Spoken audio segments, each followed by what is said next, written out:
Hello everybody, welcome back. I'm Miss McCombie and today we are going to do the second to last video on RUAE questions for National 5. Today we're going to be focusing on both tone and use of language. So we'll start off with tone questions then. So what do you need to know about tone questions? Well, first of all, they are a type of analysis question. They are basically asking you to figure out what the tone of the passage is and then to explain how you got to that tone. Okay, it's kind of similar to the context questions that we looked at a little while ago, but this time we're focusing on the tone of the passage. Generally speaking, they're only really worth 2 marks. And just from what I've seen, they seem to be becoming less common. Don't quote me on that, but I don't feel like I've seen them come up on their own in a little while. They tend to sometimes come up as part of use of language questions more than just tone questions, but we'll talk about that a bit later. In order to be able to answer these questions, you have to actually know what is meant by tone. So we'll start off by looking at that first. It's defined by Google as the general character or attitude of a place, piece of writing or situation, etc. So really what they're trying to say there is it's like the feeling behind what is being said. Okay, so what sort of emotion is behind that piece of writing and how is that writer getting that feeling or emotion across? What generally trips people up with this type of question is they don't know what sort of tone the markers are looking for. So what I would suggest is you familiarise yourself with types of tone. I've left a really good link down in the description for all of the tones that you could possibly find in a piece of writing, but I've picked some of the most common ones and put them up for you just now. I should be clear, this is not the be-all and end-all of types of tone. These are some that come up relatively often. If you're not sure, have a guess at an emotion, you might be right. It's always better to fill it in rather than leave it blank.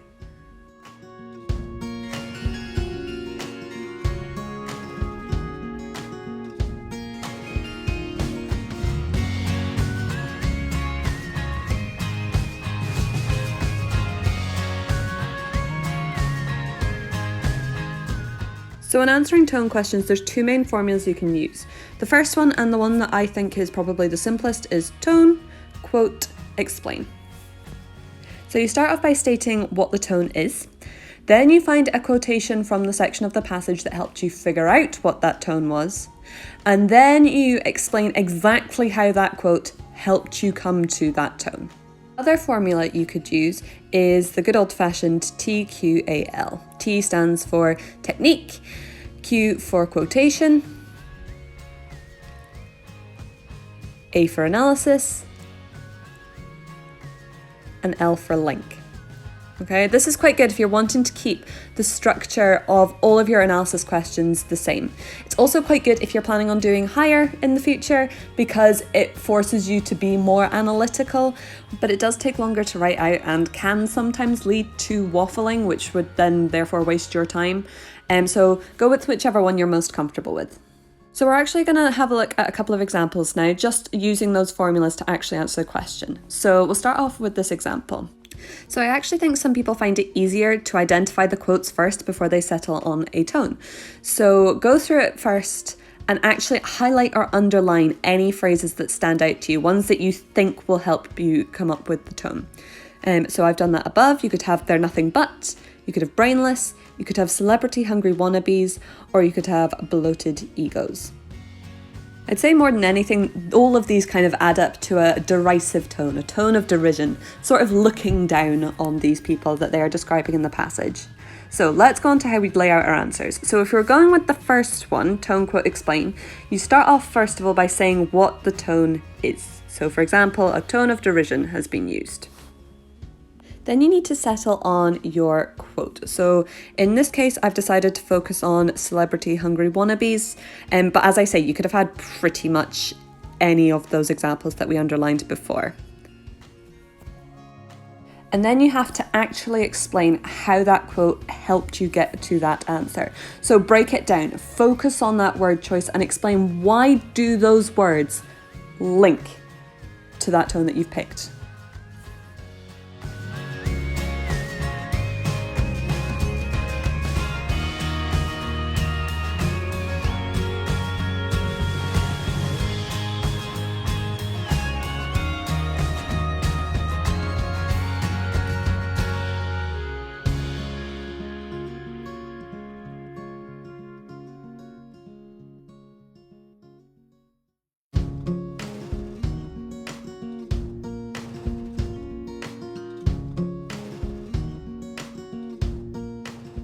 Now I'll show you how to use the TQAL structure.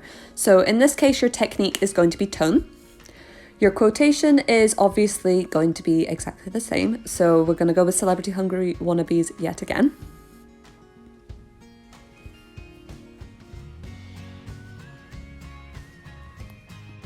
And then obviously you do your analysis. So again, break it down as much as you possibly can.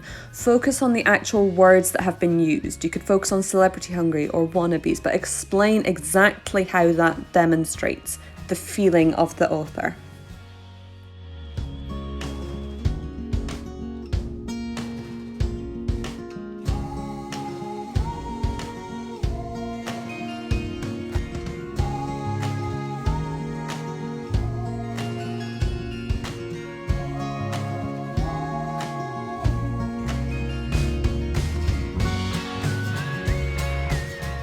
And then I would say that the link is a really good place to explicitly state what the tone is. Now you need to do that regardless of what type of formula you use for answering the question.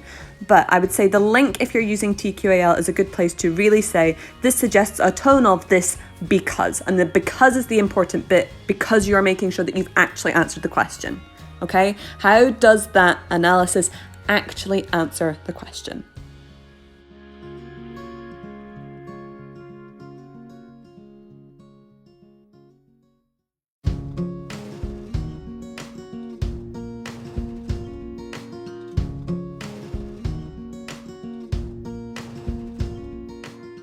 So we'll round up tone then by looking at a few top tips. So we'll start off with the first one. Imagine that the passage is human. Now, what I mean by that is imagine that the author is saying all of this to you in person as opposed to you are reading it off a sheet of paper.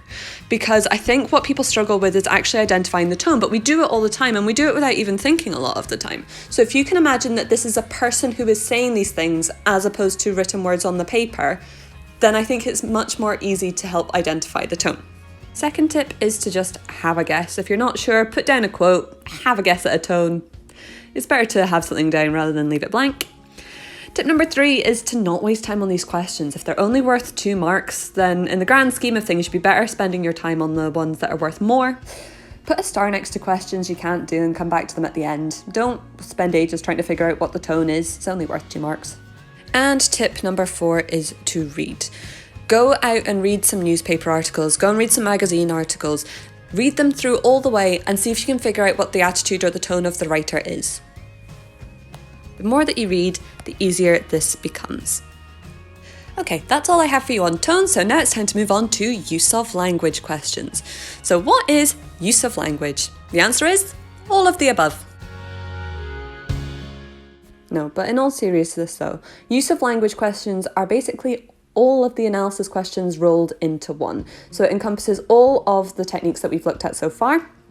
Generally speaking, they're worth about 4 marks. They're usually looking for 2 examples, but sometimes they're only worth 2, and they are becoming, I feel, more and more common in these papers. Because if you think about it, it's much easier to find a passage that you could talk about sentence structure and word choice, as opposed to looking for just sentence structure, or just word choice, or just tone. So just as a reminder then, use of language includes word choice, imagery, sentence structure, and tone. It could also include any other technique that stands out to you. A big part of these questions is you being able to identify the techniques for yourself, which is what a lot of people find hard. A lot of people aren't sure what techniques it is they're looking for. But you need to have a bit more faith in yourself, because if you can do all those other questions, then you're able to do these ones as well. So there are 3 formulas that you could use for this question. The first one is whichever formula you would normally use to answer that type of question. So for example, if you've identified word choice, for example, use the formula that you would use for answering word choice questions. If you have identified tone, then use the tone. I mean, tone comes up slightly less often in use of language than the other ones, but you get my point. The second one is TQAL, and that's why TQAL is quite good, because it means that you can use it for all of the analysis questions, or you could use the good old-fashioned quote and explain. If you're not sure what you are doing, just quote and write down an explanation.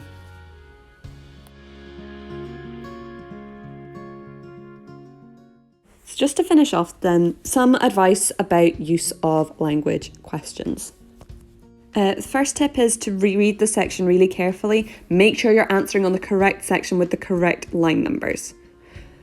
Secondly, highlight or underline anything that stands out. Don't even think about the techniques at first. Just pick out the quotes that stand out to you, because people tend to be better at that than actually explaining that.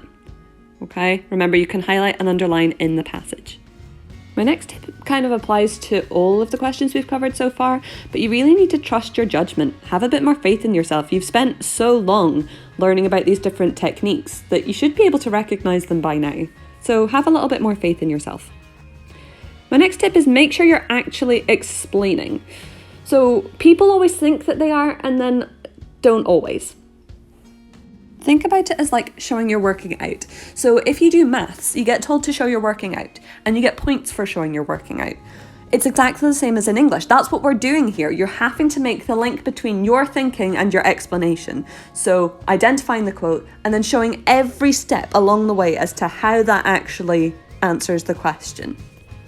Think of it as an X suggests Y because, and then have your explanation.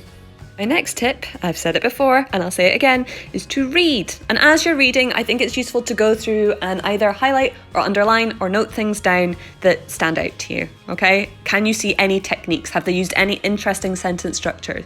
Have they used any words that are standing out to you for some reason? Okay, so read and see if you can identify those techniques as you go. Read and be active in your reading. My final piece of advice is to try not to leave any questions blank. So as I said when we were doing tone questions, if you can't do a question, put a star next to it and come back to it at the end. Do the ones that you can do first. Then for the ones that you are struggling with a little bit, don't leave it blank. If you can, write something down. Write down a quote if you have to. The only questions where you don't get a mark for a correct quote is own words questions and summary questions. So put something down. It's better to put something down that's wrong, but at least have had the opportunity of getting a mark than to leave it blank and to get no marks at all.